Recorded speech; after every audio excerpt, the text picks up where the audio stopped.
சரியா ஆரம்பிக்கட்டுமா? திருவள்ளூர் மாவட்டம் சிறுவையாபுரி கிராமத்தில் எழுந்தருளியிருக்கிற அருள்மிகு பாலசுப்ரமணியர் கோயிலிலே அதுக்கு அருகிலே இன்றைக்கு ஒரு புதிய நகர விடுதி விரிவாக்கம் மற்றும் புதுப்பிக்கப்பட்ட நகர விடுதியாக இங்கே உருவாக்கப்பட்டிருக்கிறது. ஏற்கனவே அந்த விடுதி இயங்கி வந்தது. இன்றைக்கு 2,02,00,000 ரூபாய் மதிப்பிலே அது இன்றைக்கு விரிவாக்கம் செய்யப்பட்டு புதுப்பிக்கப்பட்டிருக்கிறது.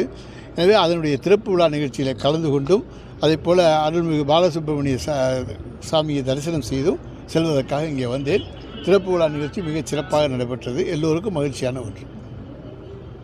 வேறு எதுவும் சொல்லணுமா சார்? இப்போ இந்த ஆம்ஸ்டாங் கொலை வழக்கில் தொடர்ந்து இது வரைக்கும் நிறைய பேர் ஒரு 16 பேர் கைது செய்யப்படுறாங்க.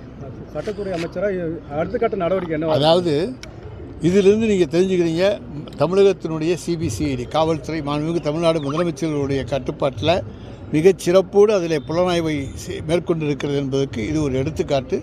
எனவே யார் யாரெல்லாம் இதில் சம்பந்தப்பட்டிருக்கிறார்களோ அவர்களையெல்லாம் கைது செய்து சட்டத்தின் முன்னாலே கொண்டு வந்து நிறுத்துவது தான் அரசினுடைய நோக்கமாகும். எனவே இதில் எந்த விதமான சமரசத்துக்கும் இடமில்லை. பல்வேறு கட்சிகளை சேர்ந்த நிறைய பேர் இதில் கைது செய்யப்பட்டிருக்காங்க. அதுக்கு நாங்கள் தெரியபடி யார் யார் சதிச்செயலில் ஈடுபட்டார்கள் என்று எங்களுக்கு தகவல் கிடைக்கிறதோ புலனாய்வின் அடிப்படையிலே கைது செய்யப்படுகிறார்கள்.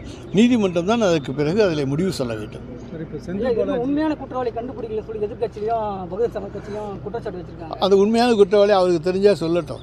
ஏன்னா உண்மையான குற்றவாளியை கண்டுபிடிக்கலன்னு எடப்பாடி பழனிசாமி சொன்னால் அப்போ அவருக்கு ஏதோ தெரிஞ்சிருக்குன்னு அர்த்தம். அவர் சொல்லட்டும். சார், இப்போ செந்தில் பாலாஜி ஒரு வருஷம் ஆகுது. இப்போ நாளைக்கு நேரில் ஆஜர்படுத்த சொல்லியிருக்காங்க. சொல்லுங்கள். இப்போ தொடர்ந்து அவருக்கான இது எப்போ கிடைக்கும், ஜாமீன் எப்போ கிடைக்கும், என்ன?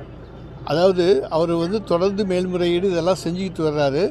ஆனால் வேண்டும் என்று காலதாமதம் என்றெல்லாம் சொல்ல முடியாது. ஏன்னா நீதிமன்றம் இது தலையிட்டிருக்கு. நீதிமன்ற ஜாமீன் கொடுக்கின்ற பொறுப்பு நீதிமன்றத்தை இப்போ சேர்ந்தது. எனவே நீதிமன்றத்தின் மீது நாம் எந்த குற்றச்சாட்டும் வைக்க முடியாது.